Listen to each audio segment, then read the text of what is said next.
First of all, thank you so much for coming. Thanks for so much taking the time to come see us. I'm Mason AJ from The Aficionados. My first question is, you have done so many different roles, but your distinctive voice style has captured those roles perfectly. But do you sometimes feel that maybe you're stuck in the loop, or sometimes you've unintentionally been typecast as the tough guy character? That has happened in the past. It's usually from the fans' perspective, though. I think there's a while in my career where people called me the guy with the one voice, and I had already done a whole bunch of other much higher and less gnarly type voices. But I've never felt pressure from it either way, honestly, and it certainly hasn't hurt me, I don't think, from a casting perspective. I just sort of take the punches as they come, and if they want to hire me for the tough guy, I'm very happy to do that. It's all good. Right, thank you very much. Thank you. Okay. You've portrayed both numerous heroes and villains. What do you like about each? Well, the villains are fun just because it's a great way to burn off some angst and anger, especially driving in LA traffic. So it's sort of a safe way of letting that stuff out without hurting anybody. And also I like diving into the psyche of villains and trying to understand it from their perspective. It sort of gives me a broader global view of when people misbehave. And I try to work on my sense of compassion by doing that. With the heroes, it's always nice to be able to do something that kids can watch and that they're not terrified by. And that satisfies my young boy superhero mentality from when I was reading comics as a child. So they satisfy very different parts of me, and that desire to play heroes or villains can shift from day to day depending on my mood. So, but basically I'll play almost anything I'm a voice for. What was it about acting that resonated with you in such a way that you want to make a career out of it? Well, I didn't know it was acting. Honestly, for many years, I had been doing this since I was a little kid, doing voices and creating little scenarios. And I didn't really understand that what I was doing was technically acting. And Mary Elizabeth is the one who, Mary Elizabeth McGlynn right back there, is the one who actually told me that I was an actor after we had completed Cowboy Bebop, and I started getting some feedback from the fans. And I was very insecure about the whole thing, and I said, I just don't feel like I'm qualified to do this. Other people have studied acting. And she said, what do you think you've been doing all these years?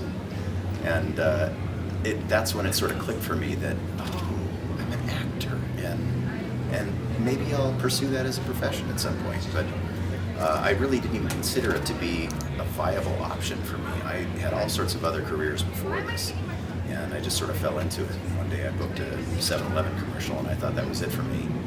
And then the union went on strike. I was out of work for a year and a half and kept my other 3 jobs going on the side to try to support it. And eventually it worked out. So I always advise people who are getting into it, or in anything in the arts, to do what you love. And regardless of whether or not it's a viable career, and then you just won't be disappointed. So I got lucky. So you played a lot of different roles. What do you think was the most, what took like the longest time to really get down to be ready? As far as a character development type thing? Well, we don't really have the luxury of working on characters for the most part. Every once in a while we'll have a script the night before or a couple nights before, and we can play with it. But it's not like on camera or theater or movies in general, where you can work on a character for months at a time. Basically, I walk into a studio, they throw me a script and they say go. And so the preparation is really the 25 years of work that I've done prior to walking into that booth. And sometimes even the night before, I'll think I'm coming in to play one character, they'll give me 3 completely different ones and scrap the first one. So prep time doesn't really exist in our part of the business, or at least to a very limited extent. Yes, sir. Star Wars has come back in a really big way, and you've been a part of Star Wars Rebels, not only voicing the Stormtroopers, but the brand new character Garazeb Aurelios. Yes. How did you approach doing that role, and do you think there's a possibility we might get to see Zeb appear in any of the upcoming spin-offs or new Star Wars films? Oh man, I would love to see that happen. I don't really care to be on camera, but I wouldn't mind voicing it. It would be amazing. Doing anything in the Star Wars universe is incredible. I've been part of the game franchise for many, many years as Stormtroopers and many other characters, but to actually get to work on a Star Wars series brought it to a whole different level for me.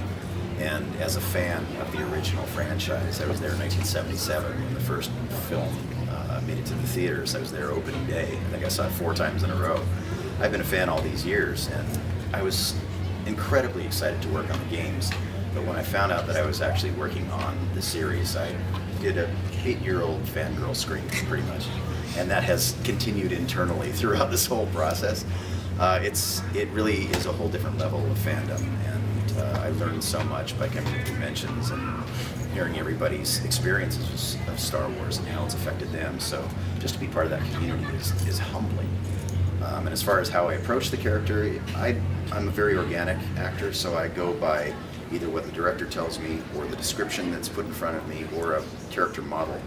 And I just have a knee-jerk reaction of what I think the character should sound like. So I started out with Zeb pretty much in that voice, but it was a bit local, you should be odd to understand. And so I just had to sort of finesse it, throw a little bit of Australian in and smooth it out a little bit so that it was at least intelligible and translatable to other languages, which is also important. So we nursed it though, and the team behind it, Dave Filoni and his crew, are geniuses at this stuff. So I just trusted them and do what they tell me. I'm a voice monkey, a prehensile voice monkey apparently.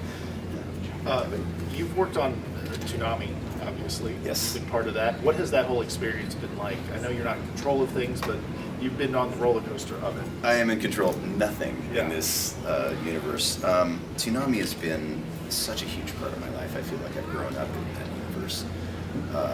When it went off the air, I cried. When it came back on the air, I celebrated with everybody else. I was part of the Twitter storms to bring it back. The fans are really what brought it back.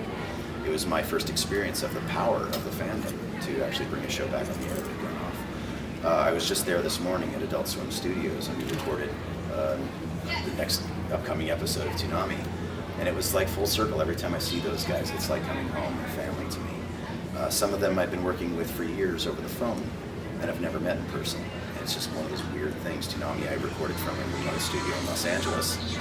And some of the people that I've been working with for years and years and years, I hadn't met until very recently. So getting to go to the studio just brings back all those feels from all the time that we've put into this show.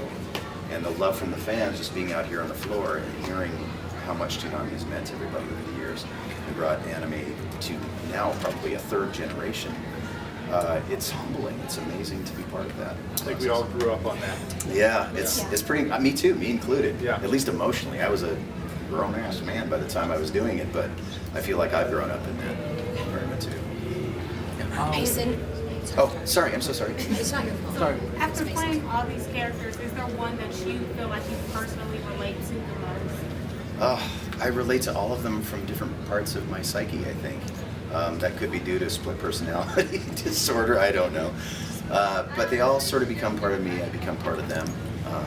I think Spike was such a huge benchmark for me, Spike from Cowboy Bebop. Just in so many ways, it was at a pivotal time in my life and in my career.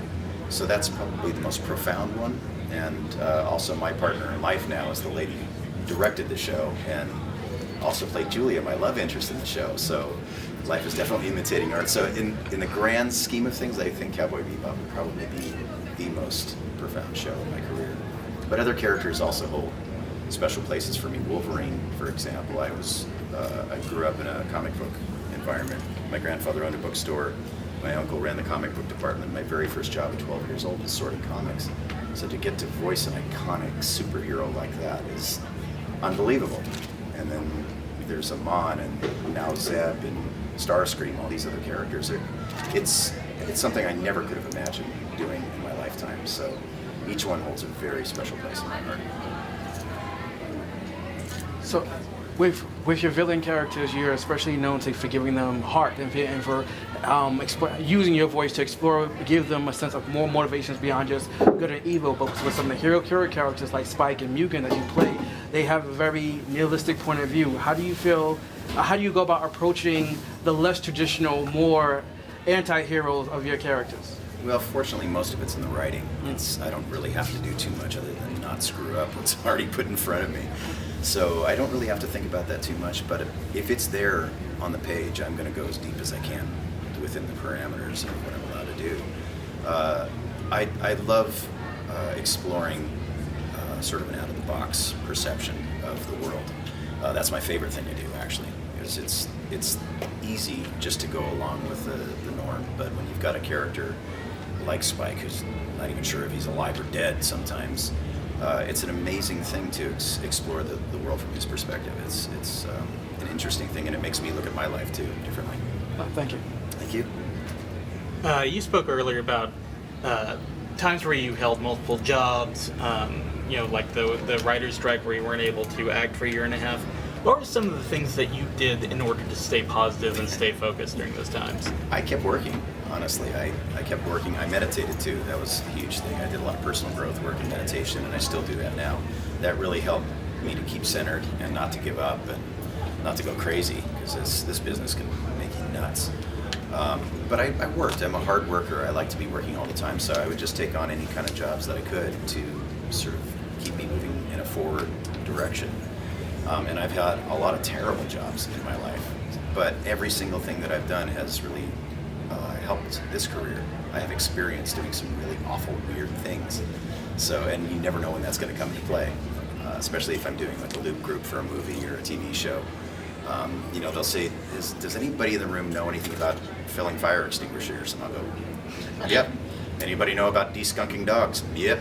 Anybody know about picking up condoms in the back of a movie studio? Yep, that was my job. Yep, did it. So who knows? You never know. Even the most menial of jobs may pay off, no matter what you do. Thank you very much. Thank you.